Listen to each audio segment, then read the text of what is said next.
नमस्कार। मैं सुनीता कथा मंथन में आप सबका स्वागत करती हूँ।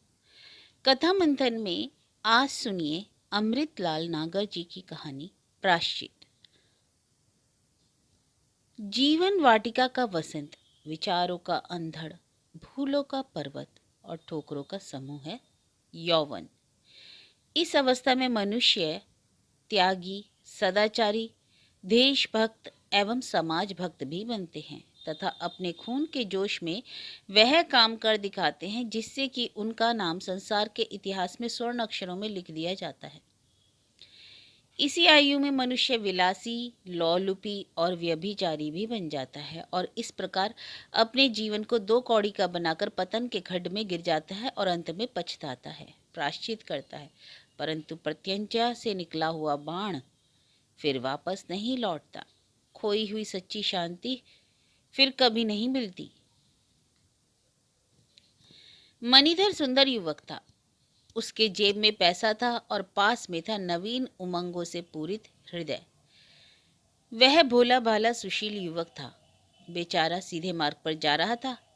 यारों ने भटका दिया, दीन को पथहीन कर दिया। उसे नित्य प्रति कोठों की सैर कराई, नई नई परियों की बाकी झांकी दिखाई। उसके उच्च विचारों का, उसकी महत्वाकांक्षाओं का अत्यंत निर्दयता के साथ गला घोट डाला गया। बनावटी रूप के बाजार में बेचारे मणिधर को भरमा दिया। पिता से पैसा मांगता था, वह अनाथालयों में चंदा देने के बहाने उसे आंखें बंद कर बहाता था गंदी नालियों में, पाप की सरिता में, घृणित वेश्याओं में। ऐसी निराली थी उसकी लीला और ऐसी निराली ही थी उसकी लीला। पंडित जी वृद्ध थे, अनेक कन्याओं के शिक्षक थे, वात्सल्य प्रेम के अवतार थे। किसी भी बालिका के घर खाली हाथ न जाते थे। मिठाई, फल, किताब, नोटबुक आदि कुछ न कुछ लेकर ही जाते थे तथा नित्य प्रति पाठ सुनकर प्रत्येक को पारितोषिक प्रदान करते थे। बालिकाएं भी उनसे अत्यंत हिलमिल गई थीं। उनके संरक्षक गण भी पंडित जी की वात्सल्यता देख गदगद हो जाते। घर वालों के बाद पंडित जी ही अपनी छात्राओं के निरीक्षक थे, संरक्षक थे। बालिकाएं इनके घर जाती, हारमोनियम बजाती, गाती, हंसती, खेलती, कूदती। पंडित जी इससे गदगद हो जाते तथा बाहर वालों से प्रेमाश्रु ढरकते हुए कहा करते, इन लड़कियों के ही तो कारण मेरा बुढ़ापा कटता चला जा रहा है, अन्यथा अकेले तो इस संसार में मेरा एक दिवस भी काटना भारी पड़ जाता। समस्त संसार पंडित जी की एक मुंह से प्रशंसा करता था। बाहर वालों को इस प्रकार ठाठ दिखाकर पंडित जी दूसरे ही प्रकार का खेल खेला करते।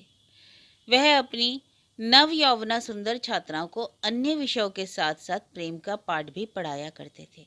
परंतु वह प्रेम विशुद्ध प्रेम नहीं, वरन प्रेम की आड़ में भोग लिप्सा की शिक्षा थी। सतीत्व का विक्रय का पाठ था। काम वासना का पाठ पढ़ाकर भोली भाली बालिकाओं का जीवन नष्ट कराकर दलाली खाने की चाल थी। आड़ में शिकार खेला जाता था। पंडित जी के आसपास यूनिवर्सिटी तथा कॉलेज के छात्र इस प्रकार भिनभिनाया करते थे जिस प्रकार गुड़ के पास मक्खियां। विचित्र थे पंडित जी और अद्भुत थी उनकी माया। राय बहादुर डॉक्टर शंकरलाल अग्निहोत्री का स्थान समाज में बहुत ऊंचा था। सभा सोसाइटी के हाकिम हुक्काम में आदर की दृष्टि से देखे जाते थे। उनकी थी एक कन्या मुक्ता, हजारों में एक, सुंदरता और सुशीलता दोनों में। दुर्भाग्यवश वृद्ध पंडित जी उसे पढ़ाने के लिए नियुक्त किए गए। भोली भाली बालिका अपने आदर्श को भूलने लगी। पंडित जी उसके निर्मल हृदय में अपने कुत्सित महामंत्र का बीजारोपण कर दिया। अन्य युवती छात्राओं की भांति मुक्ता भी पंडित जी के यहाँ हारमोनियम सीखने जाने लगी। पंडित जी मुक्ता के रूप लावण्य को किराए पर उठाने के लिए कोई मनचला पैसे वाला ढूंढने लगे। अंत में मणिधर को अपने यहाँ उन्होंने पात्र चुन लिया। नई नई कलियों की खोज में भटकने वाला मिलिंद इस अपूर्व कली का मदपान करने के लिए आकुलित हो उठा। इस अवसर पर पंडित जी की मुट्ठी गर्म हो गई। दूसरे ही दिवस मणिधर को पंडित जी के यहाँ जाना था। वह संध्या के अत्यंत ही रमणीक थी।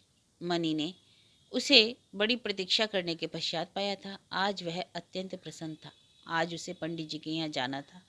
वह लंबे लंबे पग रखता हुआ चला जा रहा था पंडित जी के पापाल्य की ओर। आज उसे रुपयों की वेदी पर वासना देवी को प्रसन्न करने के लिए बलि चढ़ानी थी।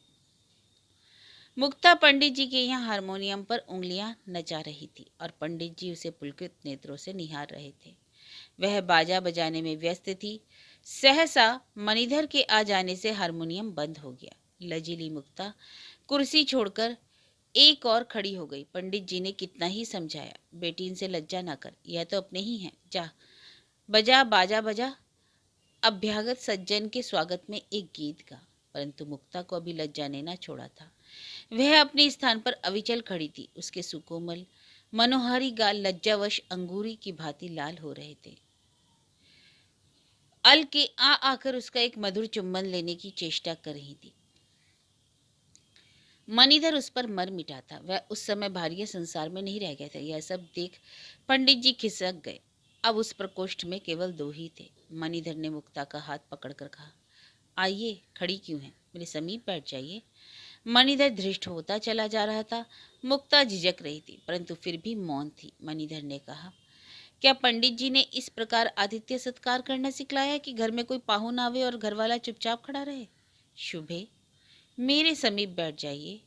प्रेम की विद्युत कला दोनों के शरीर में प्रवेश कर चुकी थी। मुक्ता इस बार कुछ ना बोली। वह मंत्र मुग्ध सी मणि के पीछे पीछे चली आई तथा उससे कुछ हटकर पलंग पर बैठ गई। आपका शुभ नाम?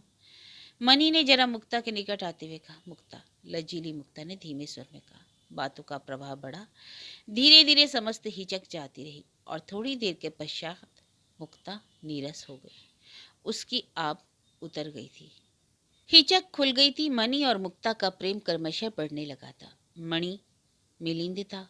पुष्प पर उसका प्रेम तभी ठहर सकता है जब तक उसमें मद है, परंतु मुक्ता का प्रेम निर्मल और निष्कलंक था। वह पाप की सरिता को पवित्र प्रेम की गंगा समझकर बेरोक टोक बहती ही चली जा रही थी। अचानक ठोकर लगी। उसके नेत्र खुल गए। एक दिन उसने तथा समस्त संसार ने देखा कि वह गर्भ से थी। समाज में हलचल मच गई।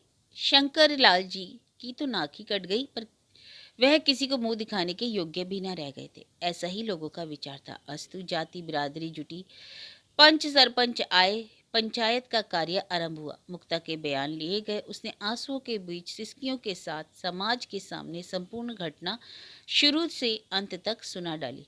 पंडित जी का उसके भोले भाले स्वच्छ हृदय में काम वासना का बीजारोपण करना, तत्पश्चात उसका मणिधर से परिचय कराना आदि समस्त घटना उसने सुना डाली। पंडित जी ने गिड़गिड़ाते अपनी सफाई पेश की तथा मुक्ता से अपनी वृद्धावस्था पर तरस खाने की प्रार्थना की, परंतु मणिधर शांत भाव से बैठा रहा।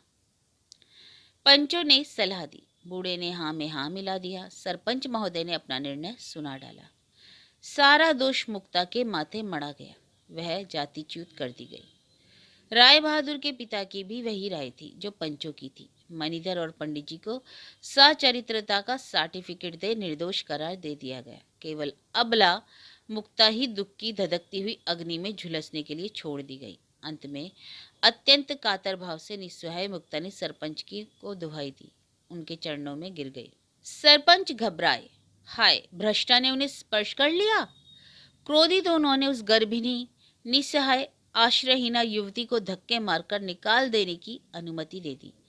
उनकी आज्ञा का पालन करने के लिए हिंदू समाज को वास्तव में पतन के खड्ड में गिराने वाले नर राक्षस, खुशामदी टट्टू, पीर बवर्ची, भिस्ती खर की कहावत को चरितार्थ करने वाले कलंक के सच्चे अपराधी पंडित जी तत्क्षण उठे।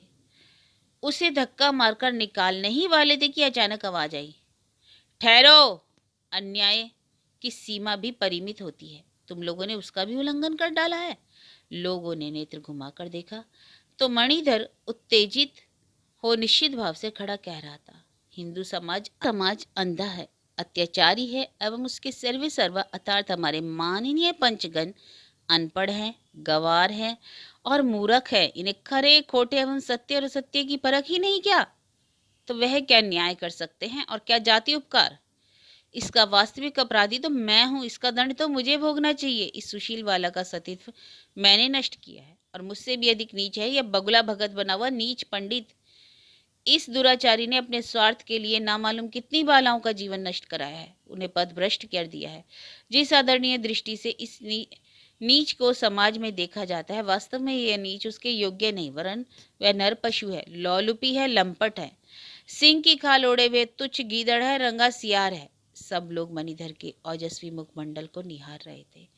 मणिधर अब मुक्ता को संबोधित कर कहने लगा, मैंने भी पाप किया है। समाज द्वारा दंडित होने का वास्तविक अधिकारी मैं हूँ। मैं ही समाज एवं लक्ष्मी का परित्याग कर तुम्हारे साथ चलूंगा। तुम्हें सर्वदा अपनी धर्म पत्नी मानता हुआ अपने इस घोर पाप का प्रायश्चित करूंगा। भद्रे, चलो चलो, अब इस अन्यायी एवं नीच समाज में एक क्षण भी रहना मुझे पसंद नहीं। चलो। मणिधर मुक्ता का कर पकड़कर एक और चल दिया और जनता जादूगर के अचरज भरे तमाशे की नाई इस दृश्य को देखती ही रह गई।